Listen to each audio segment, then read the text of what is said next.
Amém. Você de casa, seja bem-vindo também em nome de Jesus. Vamos orar, irmãos. Vamos fazer uma oração. Fique de pé comigo. Nós vamos fazer um momentinho aqui de oração. Pedir a Deus que venha falar conosco. Que o nome do Senhor seja glorificado.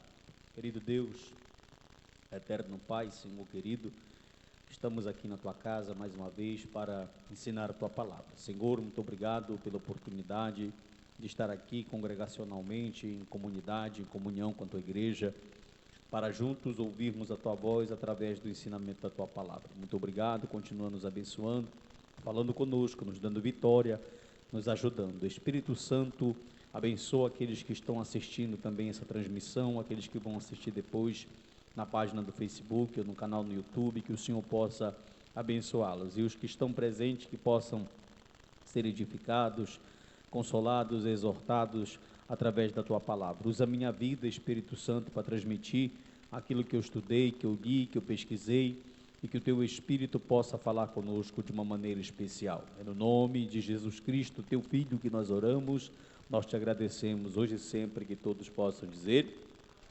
amém. Pode sentar e a gente vai, então, dar continuidade. Queridos, domingo que vem, sexta-feira que vem, o evangelista Rafael vai estar falando sobre o capítulo de número 13, concluindo essa carta. E dia 4/11, presta atenção para mim aqui, irmãos, dia 4/11, o evangelista Dilson Neto vai estar numa palestra aqui sobre o perigo do secularismo, tá bom?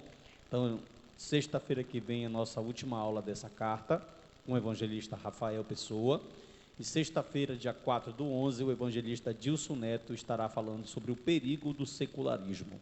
Então, a igreja toda está intimada, convidada para estar aqui. Nós vamos estar aqui presentes em nome de Jesus, ouvindo essa excelente palestra que faz parte do nosso calendário da Escola Bíblica Dominical. E eu tenho, da EBS agora, né? Eu tenho certeza que vai ser uma bênção em nome de Jesus. No final da aula, a gente volta. Se os irmãos quiserem voltar para o domingo, a gente volta para o domingo. Vocês querem voltar para o domingo, irmão? Amém. Então, você continua na sexta-feira, em nome de Jesus. O acordo foi que o pessoal venha. Vamos lá. Queridos, nós vamos falar hoje sobre a epístola de Paulo a Tito. E a gente vai... Está colocado lá, mãe? A gente vai colocar esse negócio aqui está meio... Só um minuto. Acho que era a pilha que estava fora do lugar aqui.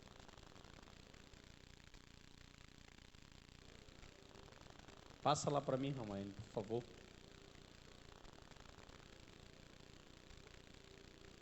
Deixa eu ver se vai aqui. Sou eu? Estou passando?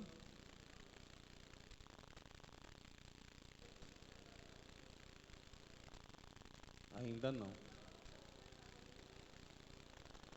Agora vai. Foi? Perfeito. Então vamos lá. Queridos, nossa aula hoje é o capítulo de número 2 e nós vamos trabalhar aqui as cartas pastorais de Timóteo e Tito. Elas são recomendações para a igreja. Quando eu estava lendo essas cartas para dar aula aqui, eu fico observando quantos pastores não estudam essas cartas, né? E por falta de não conhecer essas ordenanças de Paulo, eles acabam trazendo malefícios para a igreja que nem eles mesmos podem entender. Por quê? Porque essas cartas pastorais, Timóteo e Tito, elas têm muitas recomendações como o cristão deve se comportar na sociedade, na sua casa, na igreja, e como é que eu, pastor, né, líder, no caso agora pastores, no caso lá presbíteros ou bispos, eles deveriam ingressar alguém no ministério da igreja. Então a gente tem muitas recomendações aqui, e sexta-feira passada o evangelista Rafael fez uma introdução dessa carta para você, e foi até um pedaço do capítulo de número 2, e a gente vai observar que são conselhos para diferentes categorias de cristãos. Como assim, pastor Narciso? A gente vai observar, que Paulo vai fazer previsões para como é que esses ministros que vão ser chamados para o ministério, a palavra ministério, a palavra episcopo, tá? Ele vai começar lá na carta de Timóteo, ele vai usar uma expressão aqui, quem almeja o ministério, excelente obra almeja, certo? Então aqui Paulo vai começar fazendo provisões para a nomeação de ministros apropriados, e o responsável disso era Tito. Paulo vai focar na supervisão pastoral das próprias comunidades cretenses. Por exemplo, nós vamos ter algumas diferenças para nomeação de liderança de igreja. Existem vários modelos de igreja. Por exemplo, no modelo episcopal, o bispo está acima dos pastores. No modelo congregacional, os pastores são representantes do ministério e até mesmo podem tomar algumas decisões sozinhos. Só que quando Paulo está falando sobre supervisão pastoral, e o que ele vai conversar nessa carta aqui com Tito, é que Tito tenha muito cuidado naquilo que vai ser feito em relação ao ministério. Irmãos, já foi falado aqui em algumas outras oportunidades, em umas outras epístolas de Paulo que nós tratamos, da grande responsabilidade que um pastor tem de chamar alguém para o ministério. Isso não é feito de qualquer forma e de qualquer jeito. Por exemplo, existem crentes aí que estão 3 meses na vida cristã. Quantos meses? 3 meses na vida cristã. E muitas das vezes, 3 meses da vida cristã, eles já são dirigentes de congregação. Meu irmão, em 3 meses de cristianismo, não dá para você sair nem do beabá. Não dá nem para você conhecer as vogais. Então, há uma necessidade muito grande desse comprometimento. Na sessão anterior, no capítulo 1, você que está com a Bíblia aberta aí, do versículo de número 10 ao versículo de número 16, Paulo vai estar falando aí de falsos mestres. Paulo está dizendo que falsos mestres estavam desviando as pessoas com falsos ensinos. Por exemplo, chegaram pessoas lá, e a conversa deles era essa aqui, Paulo é um falso apóstolo, ele não faz parte do colégio apostólico, ele ensina coisas que estão relacionadas ao legalismo judaico, ele mexeu nas verdades da salvação do judaísmo e ele criou uma nova teologia. Então esses mestres, eles se infiltraram dentro da igreja e Tito tinha uma responsabilidade. Qual era a responsabilidade? Presta atenção. A linha de Tito que ele deveria seguir, deveria ser uma linha oposta a que os falsos mestres estavam ensinando.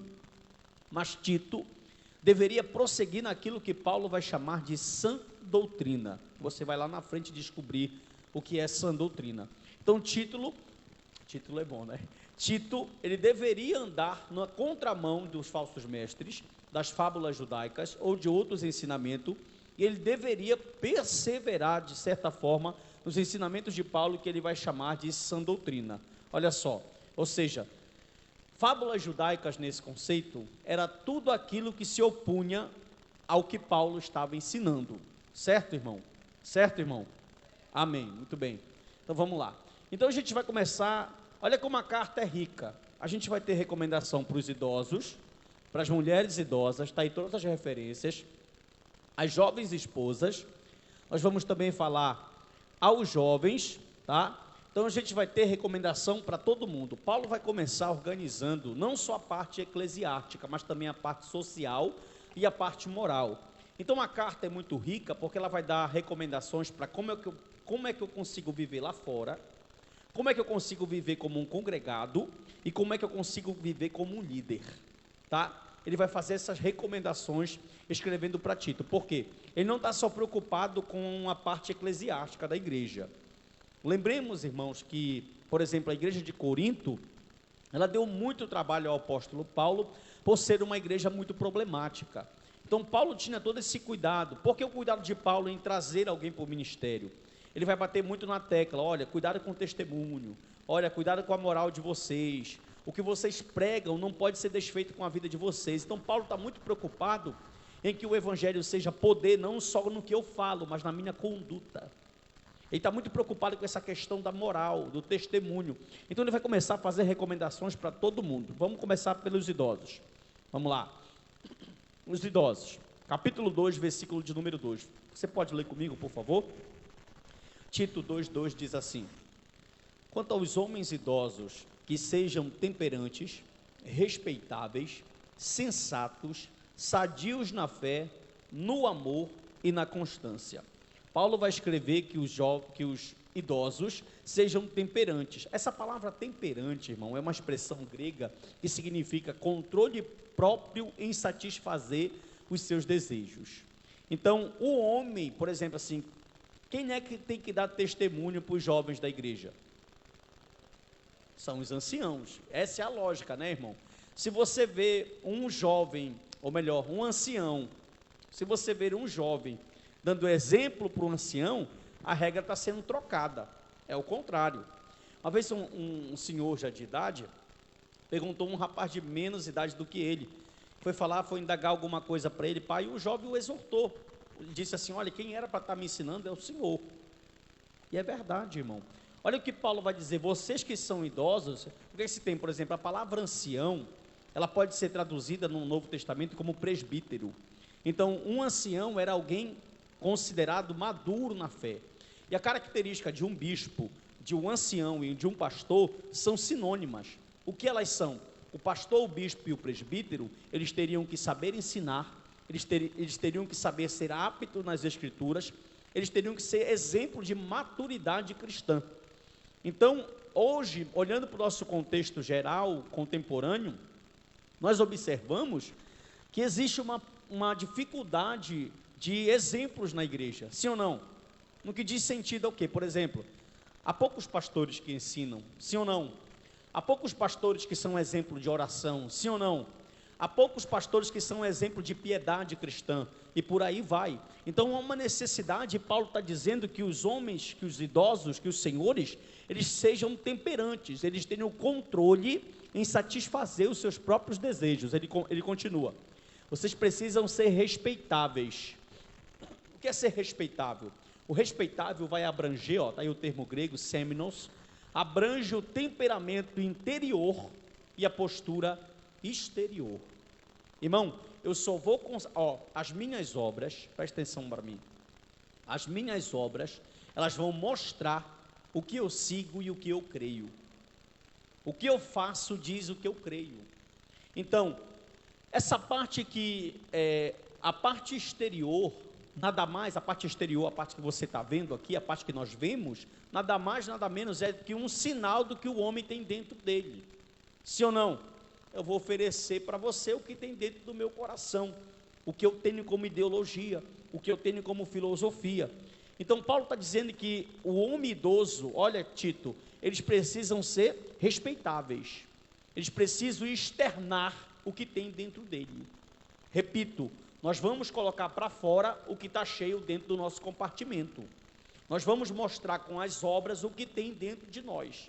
A pergunta é, o questionamento, outro dia o rapaz chegou comigo e falou assim, pastor, essa velha discussão que não acaba, não é errado fazer tatuagem, ou discussão que já enjoa, né, irmão, da gente ouvir esse negócio. Irmão, são N pensamentos. Você vai encontrar pastor que diz, não, eu não concordo. Eles vão usar textos do Antigo Testamento, de Levítico, palavras de Paulo e não concordam. Assim como você vai encontrar outros pastores que vão dizer, não tem nada a ver. Você pode fazer sua tatuagem e eu não me escandalizo com isso. Presta atenção para mim aqui. Então nós temos pessoas que concordam e pessoas que não concordam, amém? A resposta que eu dei para o irmão foi a seguinte, eu falei, irmão, quando uma pessoa está cheia do Espírito Santo de Deus, a última coisa que ela vai pensar em fazer é uma tatuagem. Por quê? Quando uma pessoa está cheia de Deus, ela quer orar, irmão. Ela quer ler a Bíblia, ela quer conhecer a palavra. Agora, quem quer fazer negócio de tatuagem, ele está sendo movimentado por outra coisa no interior dele. Porque eu te digo que o Espírito Santo, ele vai te inclinar para as Escrituras. Ele vai te inclinar para conhecer mais a Deus. Agora, se você quiser colocar sua tatuagem, fazer uma homenagem para o teu filho, colocar o nome do Gabigol lá, fica à vontade, meu irmão. Entendeu? Fica à vontade. Você sabendo que algumas pessoas podem pecar, se escandalizar, e outras podem levar de boa. Amém?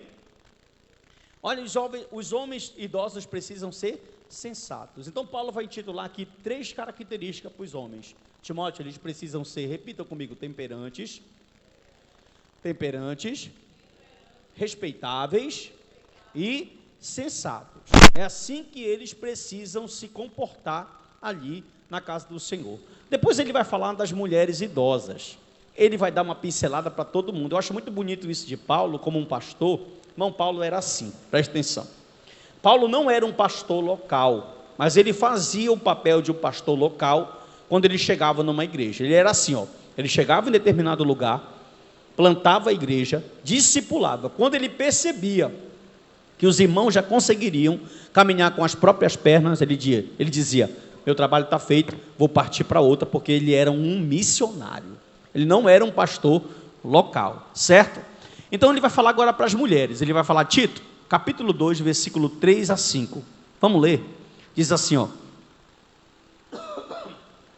se pois se tornou firme a palavra falada por meio de anjos, e toda, desculpa irmão, misericórdia, estou lendo Filemon, capítulo 2, versículo 3, quanto às mulheres idosas, semelhantemente que sejam sérias em seu proceder, não caluniadoras, não escravizadas a muito vinho, e sejam mestras do bem. Olha essas admoestações pesadas aqui. 4, a fim de instruírem as jovens recém-casadas a amarem o marido e seus filhos. 5, a serem sensatas, honestas, boas donas de casa. As feministas devem amar esse texto aqui, né, irmão? Oh, Jesus amado, já imaginou uma feminista ouvindo Paulo falar que mulher tem que ser uma boa dona de casa? Esse homem era um machista, cheio do diabo, meu irmão, elas odeiam, elas nunca leriam essa carta aqui, viu? Outra coisa, bondosas, sujeitas ao marido. Meu Jesus, Paulo enlouqueceu, para que a palavra de Deus não seja difamada. Vamos observar aqui, e essa carta tem muita coisa para nos ensinar, presta atenção. As mulheres precisam ser sérias em seu proceder.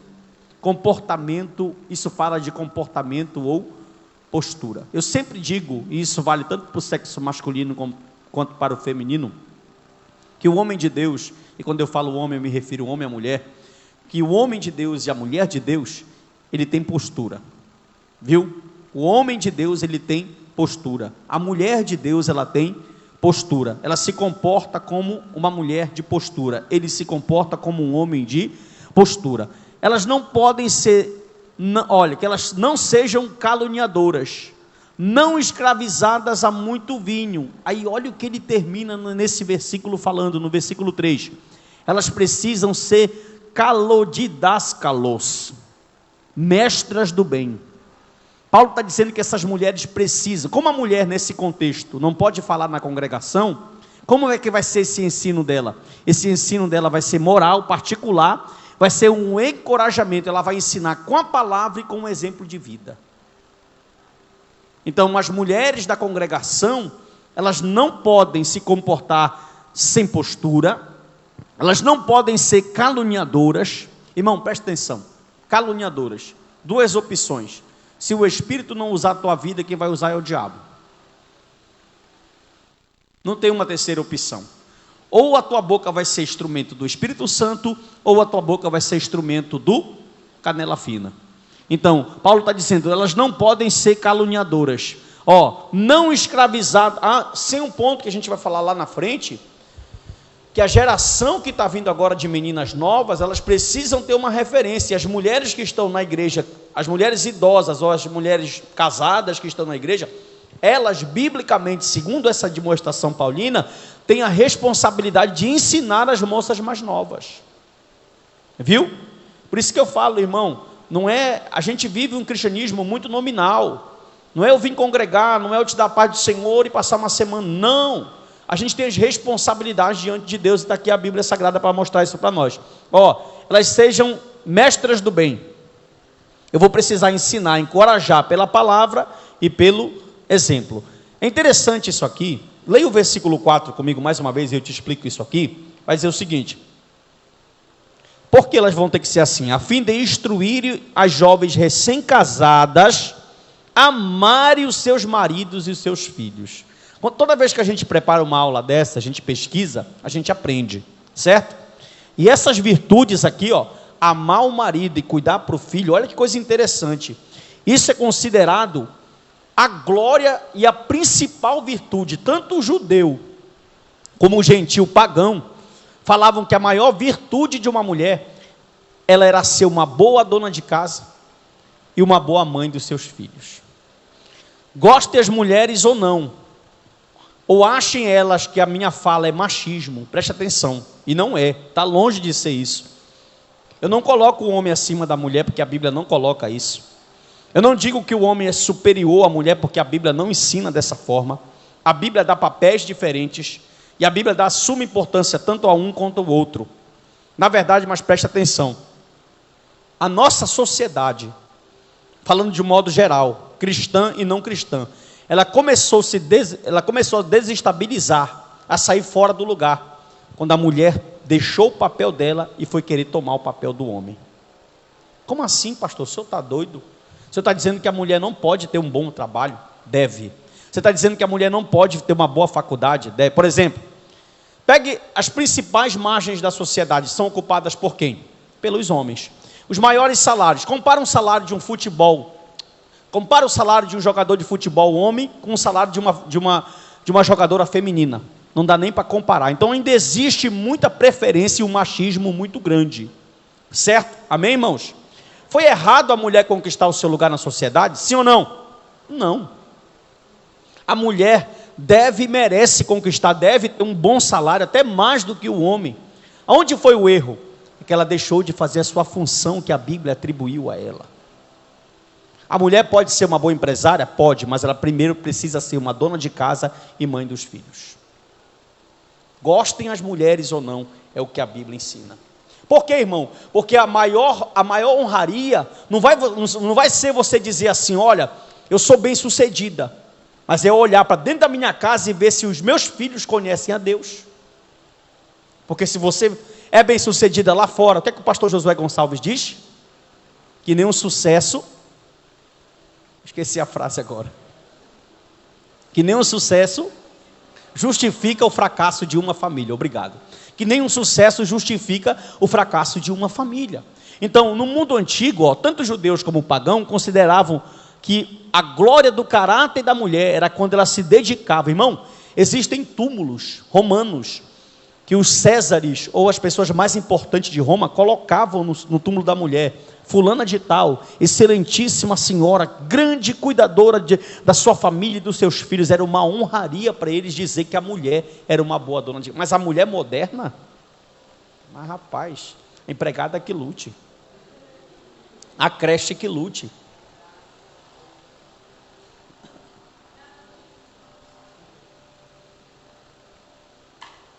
Preste atenção para mim aqui. Olha como isso é perigoso. Por exemplo, digamos que Deus te abençoou e você tem 2 empregos. Dá um glória aí, irmão. Isso, você tem 2 empregos. Você trabalha de manhã e só chega à noite na sua casa. Você ganha bem. E você tem condição de pagar uma creche e uma boa babá para seu filho ou para sua filha. Beleza. Aí você pega a sua filha, deixa ela na creche 6 da manhã e vai buscar ela às 5 da tarde, quando você está passando do seu trabalho para você vir para casa. E se a moça que está lá alfabetizando o teu filho for budista? For espírita? Ela vai colocar princípios no teu filho? Por que Moisés fez a diferença quando ele estava lá no Egito? Por quê? Porque a mãe o criou e colocou princípios judaicos dentro dele. A mesma coisa o cristão. Então, por exemplo, olha, eu vou dar um exemplo da minha mãe. A minha mãe concluiu o mestrado dela com 50 anos de idade. Ela tem 3 filhos, o pastor Madison, o Nadson e eu. Quando eu já estava grande, ela voltou a estudar, fez a faculdade, foi trabalhar, porque ela dedicou a vida dela para criar os filhos. Só que falar isso para essa geração de mulher que tem hoje, meu irmão, é difícil. Só que isso aqui é uma demonstração bíblica. Ó, presta atenção aqui. Eu vou ter, como mulher idosa, que passar a minha experiência para as mulheres que estão chegando, que é o próximo passo. Lá vem as jovens esposas agora. Elas precisam ser sensatas, honestas. Olha esse, irmão. Boa dona de casa.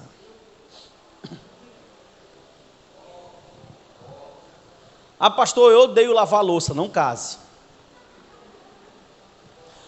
Pastor, eu odeio passar roupa. Não case.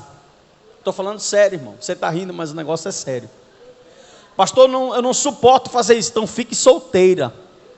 Porque a partir do momento, escute, para você jovem que é livre, a partir do momento que você coloca uma aliança, você está colocando uma corrente no seu pé. Para a glória de Deus isso, porque é a instituição da família. Uma família bem ajustada, com a justa cooperação de pai, mães e filhos, É uma bênção para a sociedade. Agora, para essa família, onde a mulher pensa que ela é maior que o homem pensa que ele é maior que a mulher, e uma guerra daqui, uma guerra de lá, há uma sociedade desestabilizada. Paulo está dizendo, olha Tito, as moças que vão casar, precisam aprender com as mais antigas, que foram boas donas de casa, cuidaram dos seus filhos, como eu estou falando, irmão. Hoje nós vivemos princípios e valores totalmente invertidos. Se uma feminista pega esse texto de Paulo aqui, e vai ler ele, ela vai xingar Paulo de tudo, ela vai dizer que o diabo é mais crente do que Paulo, porque isso aqui para a sociedade contemporânea, isso é uma blasfêmia aqui, não tem jeito. Agora eu pergunto para vocês, e se vocês quiserem ficar com raiva de alguém, não é de mim não, que não escrevi isso, quem escreveu isso foi Paulo, irmão, não é eu, não é o pastor Narciso que está falando isso. Mas por exemplo, esses valores aqui são bíblicos, e se nós acreditamos que são valores absolutos, vá lá, trabalhe, mas cuide da sua casa, cuide do seu marido, cuide dos seus filhos, seja uma boa dona de casa. Olha o que Paulo vai falar daqui a pouco na frente, olha o que ele vai dizer aqui, ó. Fala para elas que elas têm que trabalhar em casa. Quando ele usa a expressão boas donas de casa, aqui, essa expressão oikorbos, significa ela tem que trabalhar em casa, mas olha o que ele diz em seguida no texto, ele diz, e que elas sejam ágatos, não tem um amor ágape, aqui ele usa a palavra ágatos, que significa o quê? Não esquecer a simpatia. Tem mulher que quando está trabalhando, o diabo entra nela, irmão. Não fala comigo. Olha que tu deixa.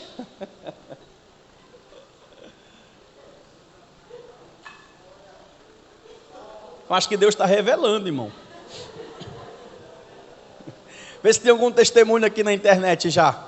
Aí do pessoal falando, mas presta atenção, é verdade. Se tem uma coisa, irmão, que estressa, é trabalho de casa. Por quê? Porque todo dia é a mesma. E quando tem aquele homem que pensa que o trabalho dele só é colocar o dinheiro, aí a mulher está ferrada. Ah, mulher, tu cuida aí, tu faz aí que eu vou trabalhar. Não falta nada. Mas, irmão, não é assim. Tem que ter a justa cooperação.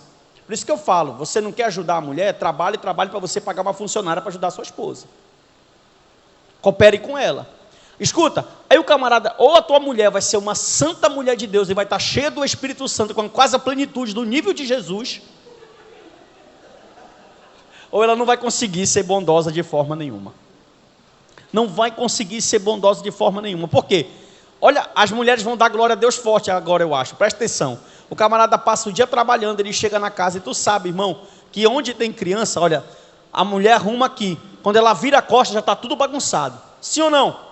Aí o camarada chega, a mulher já fez tudo. E a mulher tem um dom que ela faz, irmão. Dá um glória aí, irmão, pelo amor de Deus. Isso. A mulher tem um dom que ela vai, ela faz, ela arruma, ela dá um jeito. Isso, aquilo, pá, pá, pá. Aí o camarada chega, olha e fala assim, tu não fizeste nadinha. Por isso que eu vivo só, pastor.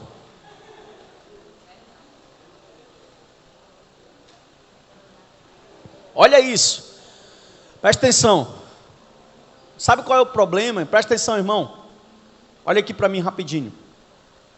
Nós queremos ser bem-sucedidos na nossa profissão, e nós conseguimos, porque nós nos dedicamos para isso. Nós queremos ser bem-sucedidos lá fora, para as pessoas verem que nós conquistamos nossos ideais, mas nós falhamos às vezes dentro da nossa casa. Com a criação dos nossos filhos, com o tratar com os nossos esposos, com o tratar com as nossas esposas, e por aí vai. E Paulo está falando, as jovens que estão chegando agora, vocês vão ter que trabalhar em casa, amém, irmão? E com um sorriso no rosto. Pastor, não consigo. Veio para oração do meio-dia, pegar força e pegar poder, porque, irmã, realmente eu tiro o chapéu para a irmã que está, a mulher que está aqui empurrando a criança para cá, lavando aqui, empurrando a criança aqui atrás, e ela está com um sorriso no rosto, porque não é fácil não. Amém? Vamos lá. Ó, elas têm que ser sujeitas ao próprio marido. Aqui está, isso aqui é muito forte. Irmãs que são casadas, cadê as irmãs casadas? Levante a mão assim, as irmãs casadas, isso. Seu marido só irá ser o cabeça da sua casa se você deixar. Eu tenho um tio, não sei se ele é crente ou se ele não é crente, mas ele fala uma coisa assim, é um ditado dele, ele diz assim: quem manda é a mulher. E acabou. que ele fala mais. Só dá certo quando a mulher manda.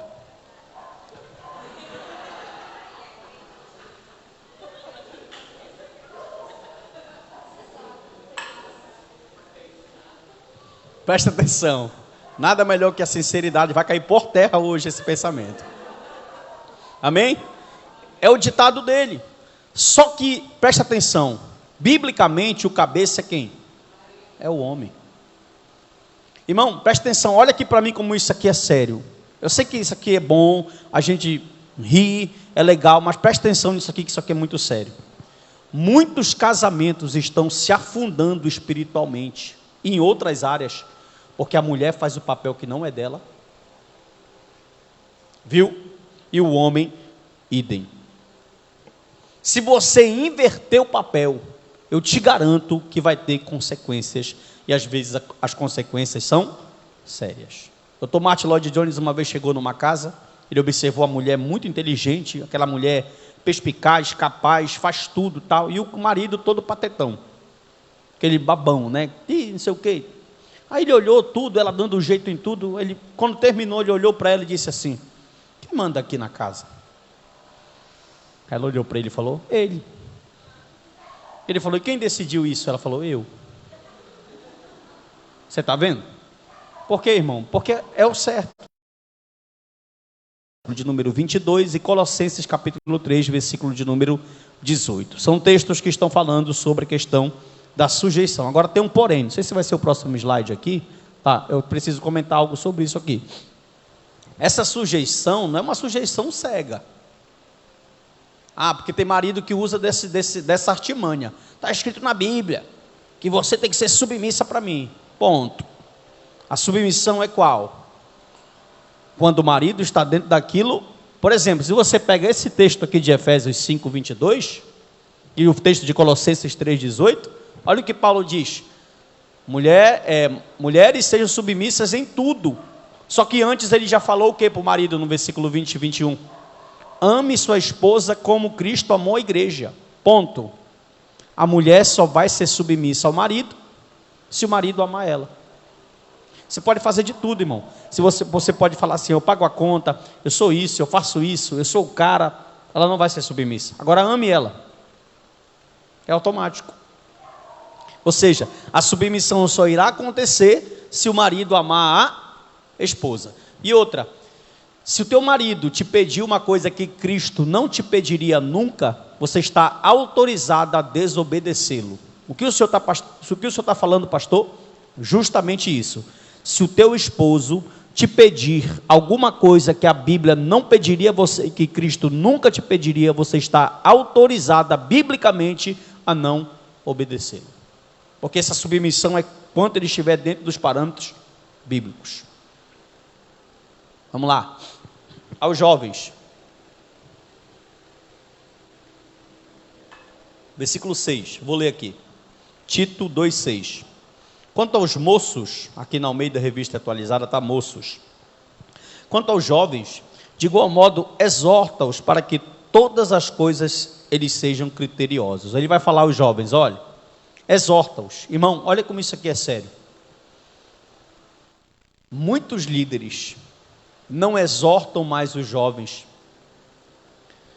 Olha essa cultura diabólica. Isso aqui é diabólico, irmão. Se exortar o jovem, ele vai para o mundo. Aí se cria um amor que não está na Bíblia, um amor humano, ideológico, que nunca vai trazer benefício, só malefício para a pessoa.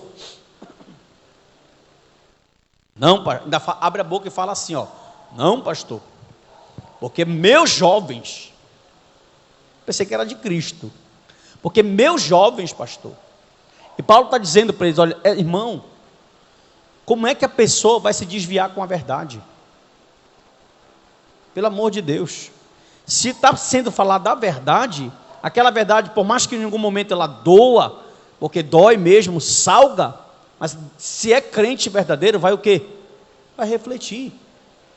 Olha só, sejam criteriosos, eles precisam ter controle próprio, e isso deve ser feito com palavras. Leia o verso 7 comigo, irmão. Olha o que diz o verso 7. torna-te pessoalmente padrão de boas obras. Paulo está dizendo para Timóteo assim, ó, Timóteo, tu tem que falar, tu tem que exortar, tu tem que pregar, mas eles têm que ver na tua vida. Porque não adianta, irmão, palavras bonitas o vento leva. Então tem que ser falado com palavras e tem que ser feito com atitudes, certo? Amém ou não amém? Amém. Beleza. Capítulo 2, versículo 7, ele vai falar sobre ensino, obrigado, irmão, integridade e reverência. Ensino, olha, seria as atividades como mestre no ministério de Tito. Timóteo, estou com Timóteo na cabeça, Tito, tem que ser com integridade, que é pureza de motivo e a ausência de qualquer desejo de lucro. E reverência, que é um alto tom moral e uma maneira séria de pregar as Escrituras. Esse ensino aqui, ó, ensino, integridade e reverência, Paulo está falando, você vai precisar ter as suas atividades como mestre. Por isso que eu falo que um líder de congregação, sem ser didáscalos, sem ser mestre, é um pouco complicado, porque ele vai precisar do ensino para conduzir o rebanho. Se eu conduzo o rebanho com as minhas ideias, cai num abismo eu e o rebanho, Mateus 23. Mas se eu conduzo o rebanho pelas Escrituras, o rebanho cresce e o nome do Senhor Jesus é glorificado. Então o que acontece? Ele vai falar, eu preciso que esse ensino seja sem qualquer tipo de desejo por ganância. Irmão, você já pensou os pregadores dessa geração que cobram para pregar ouvindo essa frase aqui? Olha, precisa ser com integridade, sem qualquer desejo de lucro, de lucrar.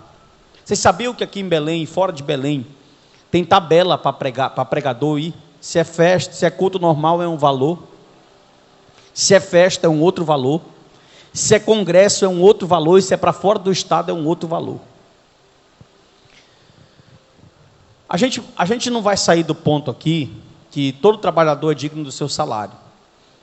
Não vamos sair do ponto também que a igreja que convida tem que bancar carro, hospedagem, alimentação, e se possível, dentro das suas condições, abençoar com uma oferta voluntária. Mas escute, do Gênesis ao Apocalipse, eu já li a Bíblia diversas vezes, não existe nenhuma referência bíblica, nenhuma. Eu poderia falar para você, não existe essa, nenhuma base bíblica para estipular qualquer valor de oferta para pregação. Oferta na Bíblia é voluntário. Por exemplo, assim, eu tenho dificuldade. Ontem mesmo eu recebi um convite para ir ministrar no Maranhão mês que vem. Aí a moça falou assim para mim, 2 noites, quanto o senhor cobra? E eu precisando, eu confesso, dá vontade de falar, irmão. Eu vou falar a verdade para você, eu vou mentir? Eu estou precisando. Até digitei o valor, mas não, Jesus, estou lavado com teu sangue. Ela falou, quanto é?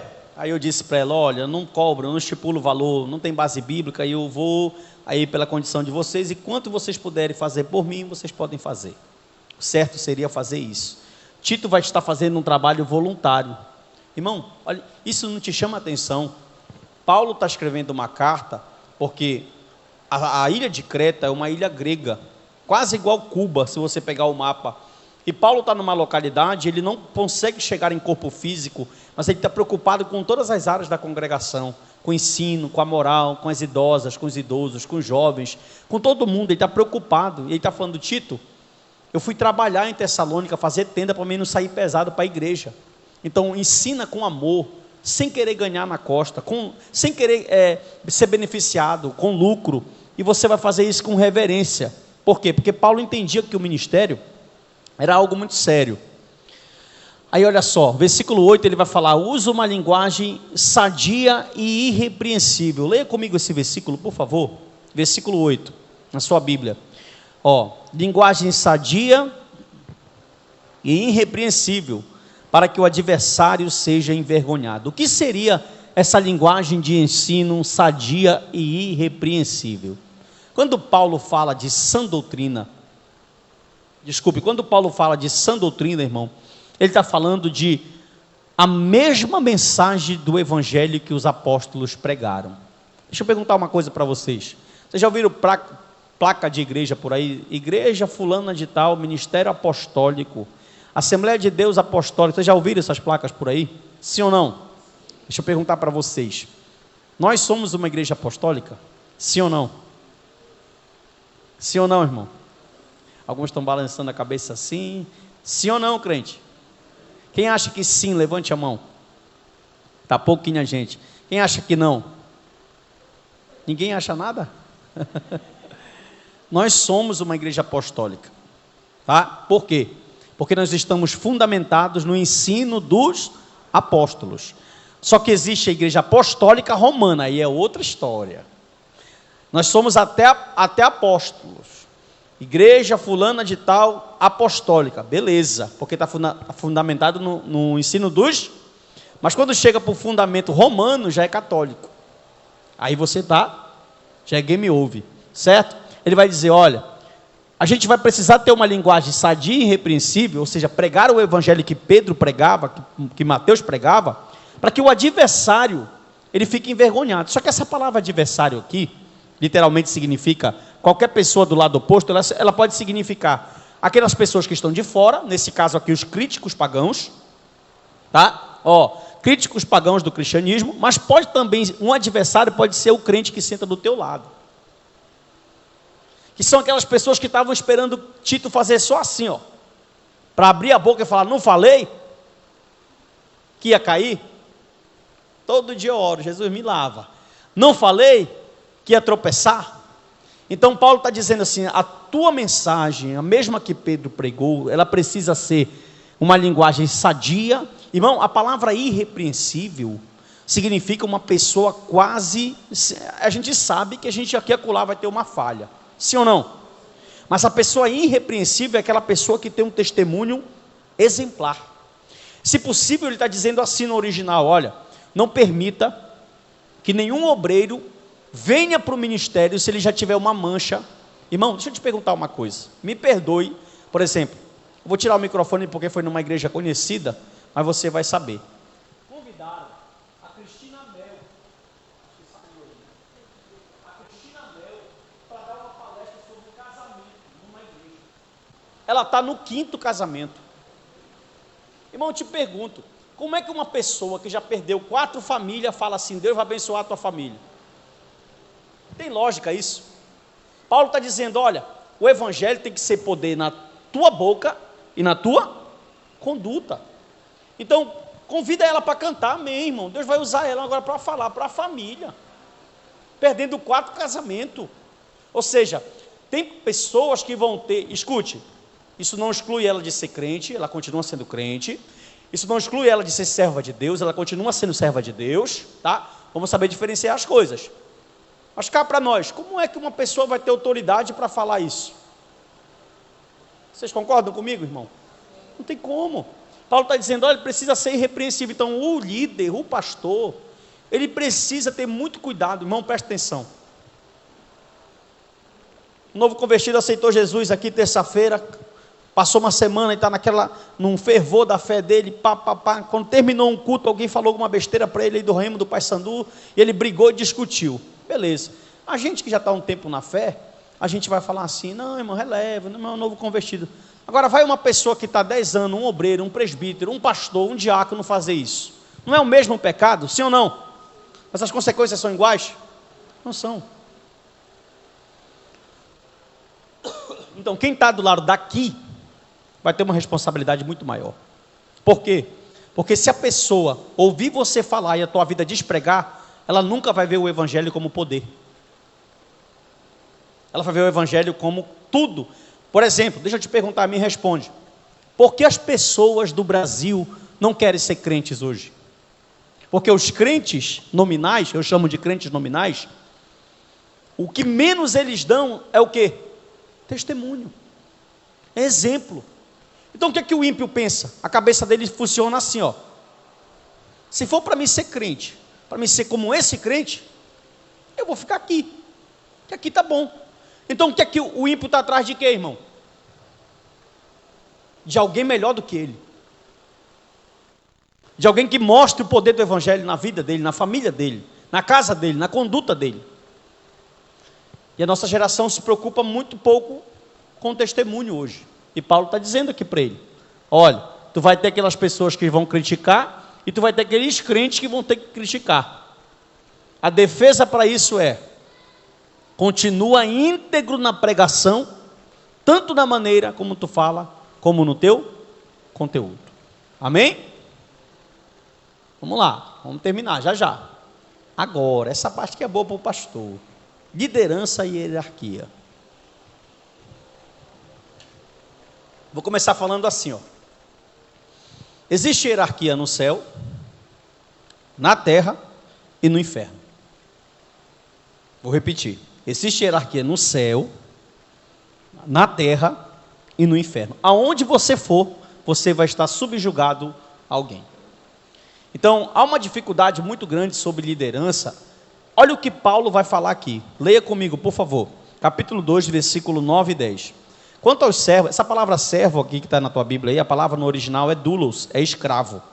Quanto aos escravos, que sejam em tudo obedientes ao seu senhor, dando-lhe motivo de satisfação, não sejam respondões. Não furtem, você vai já entender o que é se não furtem aqui. Pelo contrário, deem prova de toda a fidelidade, a fim de ornarem todas as coisas à doutrina de Deus, nosso Salvador. Vamos lá, olha só. Os servos sejam em tudo obedientes ao seu Senhor. Amém? É claro que essa obediência aqui não é uma obediência cega. Tem pessoas que usam o texto de Atos dos Apóstolos, quando Pedro diz assim: obedeçamos a Deus e não aos homens. Mas por que ele estava dizendo isso? Porque os fariseus estavam mandando eles fazerem uma coisa que a Bíblia não estava fazendo. Então é obediência cega. Se o teu pastor falar que não existe trindade, tu vai obedecer ele? Ele é doido. Ele é uma heresia pura, sim ou não? Então eu obedeço o meu pastor quando? Quando ele está pautado naquilo que as Escrituras. Sempre digo para os irmãos: irmão, eu sei o que eu estou falando. O líder, quando ele está na direção de Deus, ele é bênção na tua vida.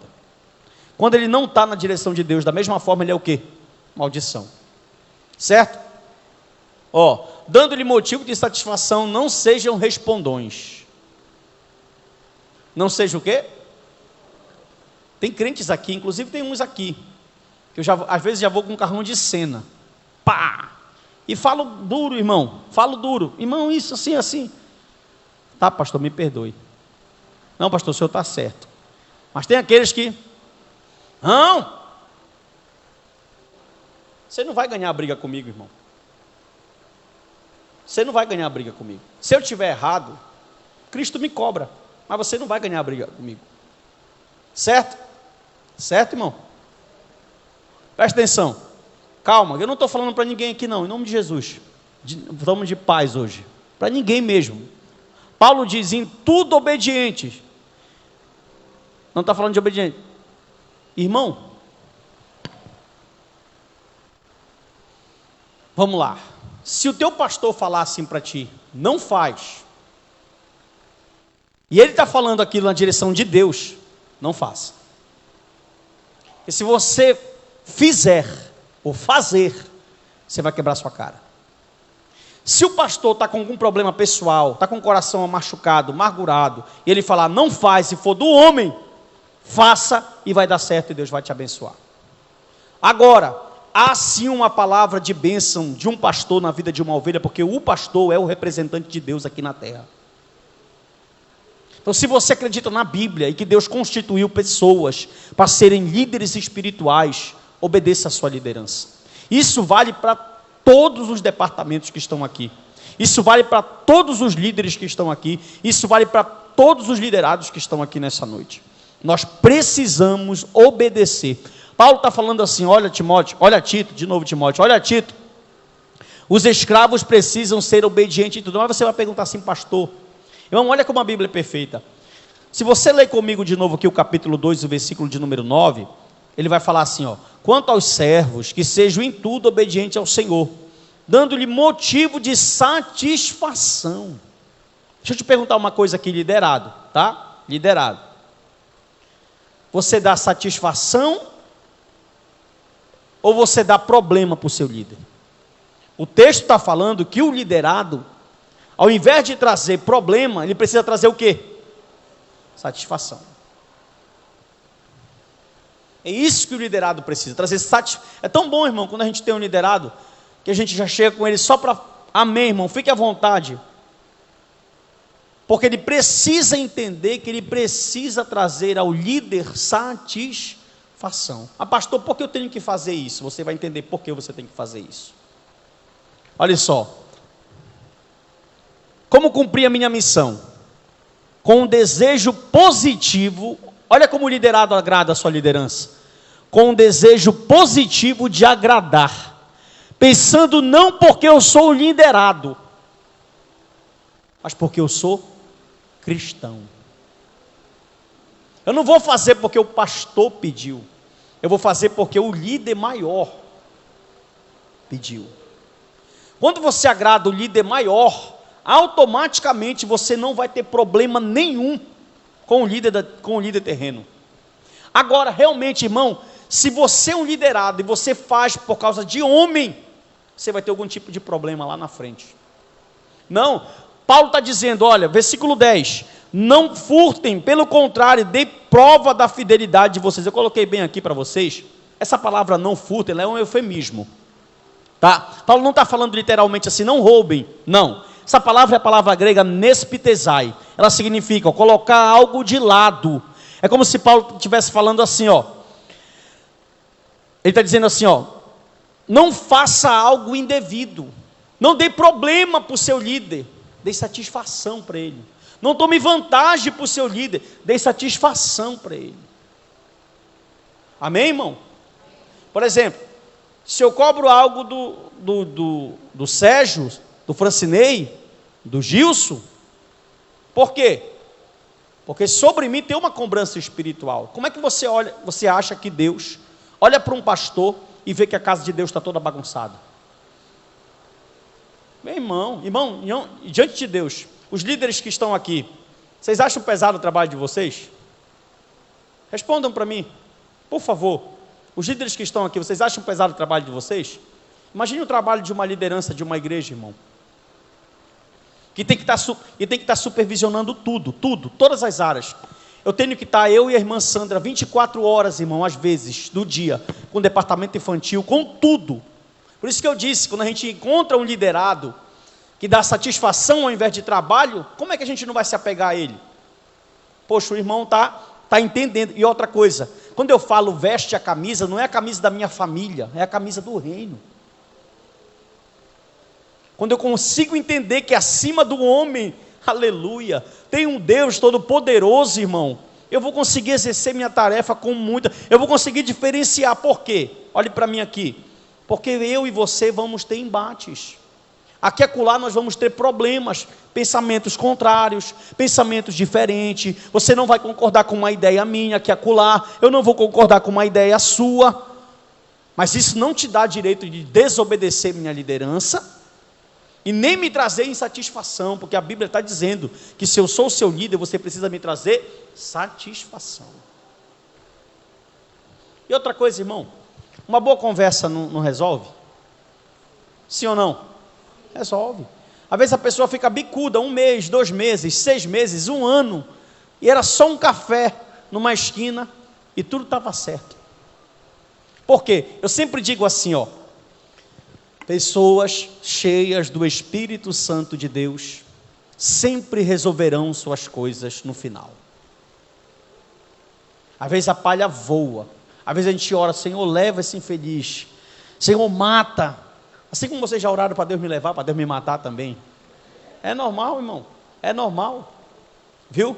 É normal, mas a gente precisa entender que acima das nossas desavenças tem algo maior. Aleluia. A gente precisa entender isso. Acima das nossas conversas que não dão certo, tem algo maior. Por exemplo, Efésios 4,16, Paulo diz, toda justa, bem ajustada com a sua justa cooperação, irmão. Se a Sandra e a Andrese, que fazem parte do departamento infantil, a partir de amanhã, por algum problema, resolverem abandonar esse departamento, a igreja vai sofrer, vai refletir nos filhos de vocês. Se o irmão Gilson, que está aqui à frente da adoração, ele fala, pastor, não quero isso, a igreja vai sofrer. Qualquer movimento que a pessoa dá, sem a direção de Deus, o reino vai sofrer, e as pessoas não pensam assim. Escute, quando a gente começa a fazer pelo reino, a gente começa a aturar muito mais coisas. Não, vou aturar o pastor. É eu, irmão, não tem jeito. Aleluia. É eu. Se fosse para ser o John MacArthur, era o John MacArthur. Mas não é. Aleluia, sou eu. Assim como são vocês, as ovelhas que Deus colocou aqui. Só que a gente precisa entender, aleluia, que ao invés de trazer insatisfação, a gente precisa trazer o quê? Satisfação. Paulo está dizendo assim, ó, ao invés de vocês desobedecerem, se esforcem para provar toda a fidelidade, a fim de que a beleza da doutrina de Deus, irmão, olha que coisa linda, quando eu me esforço para obedecer aquilo que a Bíblia me diz, o Evangelho ganha força. Aleluia. A igreja ganha força, as palavras faladas no púlpito ganham força. Por quê? Porque eu vou mostrar que existe uma beleza que vai se manifestar pela minha obediência, vai se manifestar uma beleza na doutrina de Deus que é perfeita. Bom, Marcos, parabéns pelo seu trabalho. Olha o exemplo do Bruno. Vou estar viajando para lá sábado, amanhã, de madrugada nós estamos viajando para lá. Olha o exemplo do Bruno, que falou, pastor, quero ficar nessa portaria, e se entregou, irmão, e se entregou ao reino dos céus, se entregou. Olha o que o Senhor fez na vida dele. Hoje está pastoreando uma igreja. Então, pastor, eu não quero isso. Amém, irmão, eu tenho descoberto, aos trancos e barrancos, que tudo é uma descoberta. A palavra, como é, meu Deus, eu falei terça-feira isso aqui no culto, eu não recordo a palavra agora, longanimidade, macrotímia no grego, a palavra longanimidade, sabe o que significa isso? É você ter paciência para ver aquela pessoa mudar, e eu não tenho. Vou te mentir? E Deus está trabalhando longanimidade. Por quê? Porque após o sermão, a gente quer que a pessoa faça o quê? Mude. E eu que estou 8 anos aqui pregando sobre o serviço cristão, parece que quanto mais prego, mais as pessoas não querem. Você já parou para pensar quantas vezes eu já orei para Deus me levar daqui?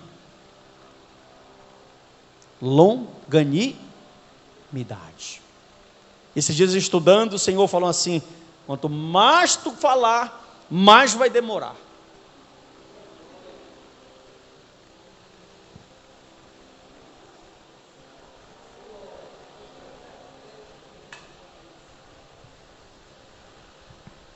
Então, escute, eu estou falando isso de púlpito aqui. Mais uma vez vou mudar a minha estratégia. Vou mudar minhas cobranças. Vou continuar cobrando, mas de forma diferente. Vou procurar amar mais o rebanho. Cuidar mais das pessoas. Porque amo verdadeiramente as pessoas. Mas Deus sabe, conhece e entende todas as coisas. O trabalho de tudo, as brigas, as palavras mal colocadas às vezes, de tudo. Sabe para quê, irmão? Para que essa casa seja uma referência aqui.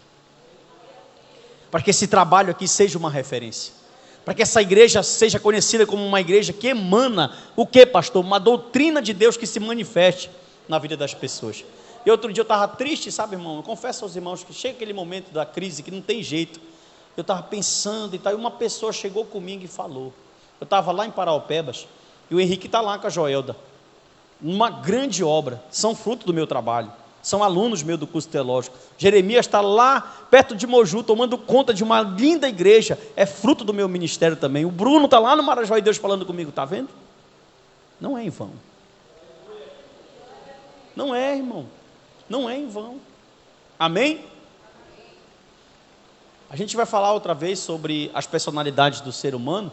E todos nós temos uma, e a gente vai tentar entender melhor. Olha só, seu comportamento e obediência demonstra a mensagem cristã nobre e Quem quer congregar numa igreja bagunçada? Você quer? Você quer, irmão? Irmão, eu ando por aí. Eu confesso para vocês que em 80% a minha maior vontade é voltar para casa no mesmo dia às vezes. Porque tem lugares que nós entramos que é só o sangue do Cordeiro. Deixa bagunçada, sem direcionamento, não tem, a palavra não tem foco. Irmão, é só o sangue de Jesus mesmo.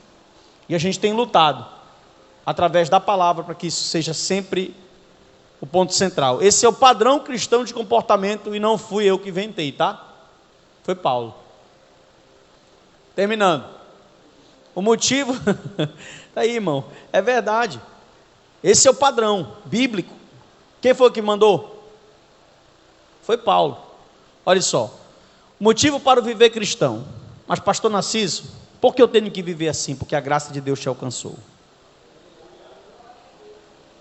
Então, se a graça, irmão, presta atenção. O termo é forte. O termo é escravo. Às vezes nós esquecemos que nós somos escravos de Cristo, que a gente não tem vontade própria. Nós esquecemos disso. E não adianta. Você vai dar soco com ponto de faca, e uma hora Jesus vai puxar teu tapete, uma hora Jesus vai fazer alguma coisa, porque Ele não vai te perder. Não adianta, irmão, a graça se manifestou e nos alcançou. Então, se ela me alcançou, eu tenho que ser o quê? Servo. Tem dia que a gente chega carregado aqui, tem dia que a gente não quer vir, tem jeito. Mas a graça de Deus nos alcançou. Alcançou quem? Todos os eleitos. Todos aqui eleitos ou povos e raça. Não é todo mundo, porque se fosse todo mundo estava salvo. Ninguém é arminiano aqui. Viu? E a educação cristã. Agora olha esse ponto. Até o verso 15, tá? Está no horário ali. Irmão, olha esse versículo de número 12, por favor. Após ele falar que a graça alcançou, ele vai dizer assim, ó: educando-nos para que, renegada a impiedade e as paixões mundanas, vivamos no presente século sensata, justa e piedosa. Olhe para mim aqui. Olha como isso aqui é lindo. Pastor, isso é chato. Obedecer líder, tem que vir para o culto, tem que ser chamado a atenção. Isso de uma certa forma, quando a pessoa não é madura, acaba até ferindo a comunhão de pastor e de ovelha. Certo, irmão? A gente é ser humano, a gente fica chateado mesmo, não tem jeito. E vai ser assim. Só que preste atenção, porque, irmão, olha como a palavra de Deus é linda. Olha isso aqui. Quando essa graça me alcança, do verso 11, eu vou conseguir largar a impiedade, eu vou me tornar uma pessoa piedosa, e eu vou conseguir largar as paixões da minha carne e os desejos do mundo. E isso, irmão, aleluia, vai fazer eu romper, aleluia. Ela vai me educar. Isso aqui que você está recebendo, a educação cristã, vai fazer com que você tenha qualidade de vida. Não, o glória era para ser maior. Porque tem crentes que estão na igreja uma vida, mas não tem qualidade de vida.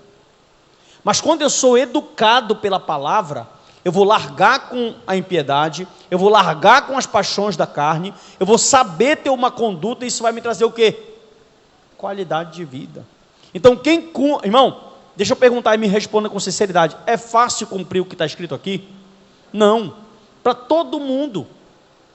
Não pense você, porque eu sou pastor, que eu não tenho os meus desertos, ou que eu não passo as minhas lutas, na mente, no coração. Não pense você. A diferença é que alguns já sabem vencer os seus problemas e outros ainda não conseguem. Mas quem cumpre isso aqui, por mais difícil que seja, na verdade só através do Espírito ele tem qualidade de vida. E é isso que o Evangelho nos proporciona. Nós temos que ter qualidade de vida. Presta atenção, ó. A graça me alcançou, eu rompi com o mundo, ela me educa, eu vou romper com a impiedade, eu vou ter uma conduta diferente, e agora eu vou viver com qualidade. É muito triste, irmão, você ver um crente que está uma vida na igreja e não tem qualidade de vida. Quando eu falo qualidade de vida, eu falo em todas as áreas. Às vezes a pessoa está aqui, ela tem até dinheiro, mas ela não tem nenhum tipo de raciocínio dentro do seu relacionamento, porque ela não conhece a Bíblia. Porque se ela conhecesse as Escrituras, aqui tem um manual para tudo. Isso vai, quando eu sou educado por esse livro, vai me gerar o quê? Qualidade. Então a qualidade de vida vem através de quê? De preservar. Olha isso aqui, ó. Olha como é forte. Essa palavra renegadas que tem nesse versículo aí, é um particípio do auristo, que indica que é uma ação que foi feita uma vez só, de uma vez por todas. Que vez? A vez que a graça te alcançou. Quando a graça te alcançou, tudo foi renegado. Agora, nem que o diabo queira te levar para o mundo, ele não pode, e o pecado não pode mais ser o teu Senhor. Agora, tu consegue dizer não para a impiedade, se tornar uma pessoa piedosa, tu consegue dizer não para a tua carne, e vencer os teus demônios. Deus não está queimado, em nome de Jesus. E vencer os demônios que te perseguem, porque você está sendo educado pela palavra, e a graça de Deus se manifestou através do Espírito Santo. Amém? Acho que estamos terminando. Aí estamos aguardando a manifestação da volta de Cristo. Ou coisa boa é você esperar Jesus com qualidade de vida? Sim ou não? Sim ou não, irmão? Ou coisa boa é esperar o arrebatamento vivendo bem? E viver bem não é isenção de problemas, não é ser isento de problemas, não é isso.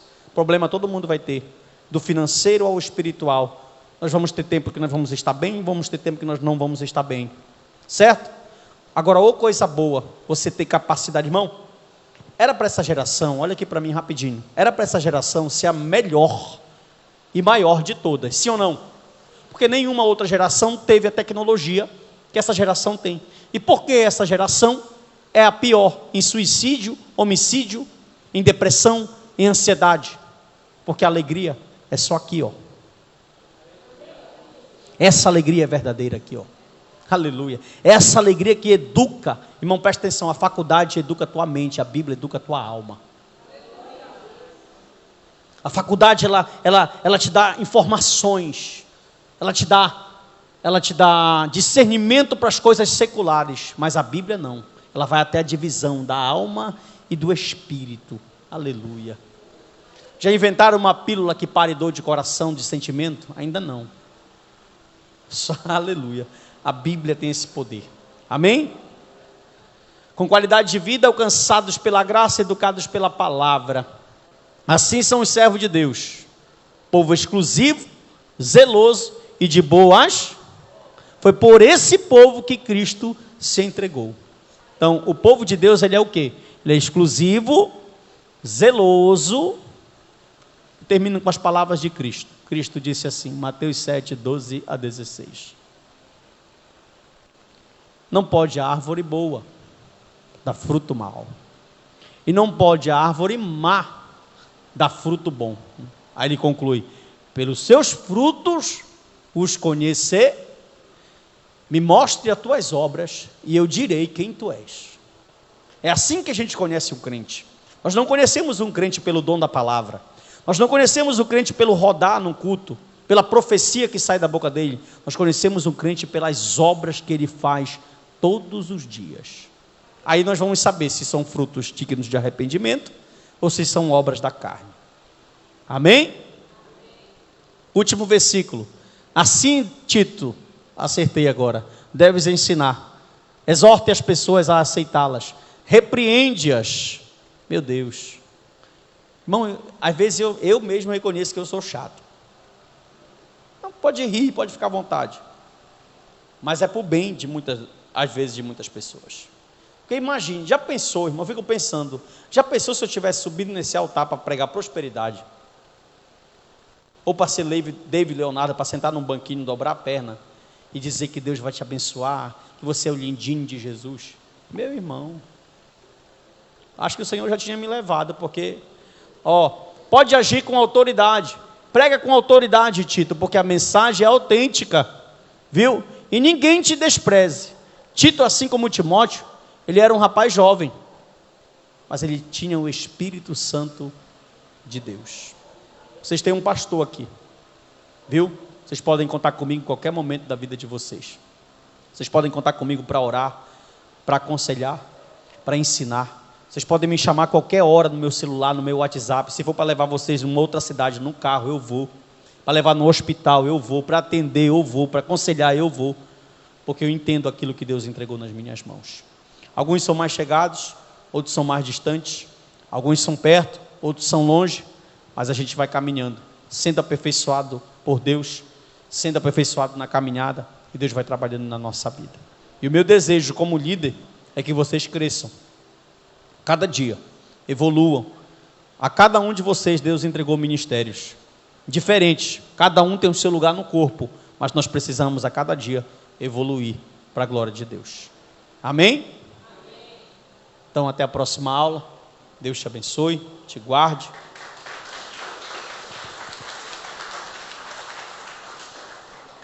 Você de casa, muito obrigado.